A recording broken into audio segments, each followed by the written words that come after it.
Hello everyone, my name is Brady Hazlett. I'm an application engineer here at 3M, and today we're going to go through the contents of the 3M Performance Spray Gun Kit. First thing that comes in the kit is the spray gun body itself. It comes with a little protection on that needle, that foam cover.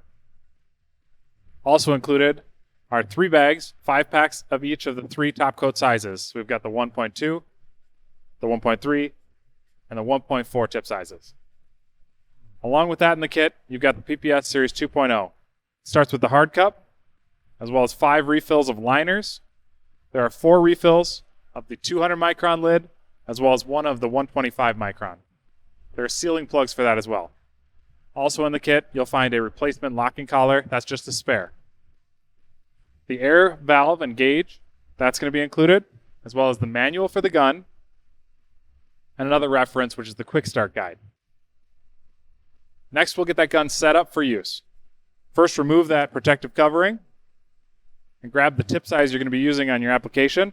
It helps to pull that trigger back, press that nozzle firmly onto the body, and then rotate that collar all the way to the stock.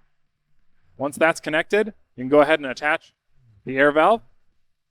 Do that by hand threading on the swivel, and then use one wrench to tighten it. Since our shop is set up with quick connects, I'm going to thread that on, so you'll have to use whatever connects you to your air source.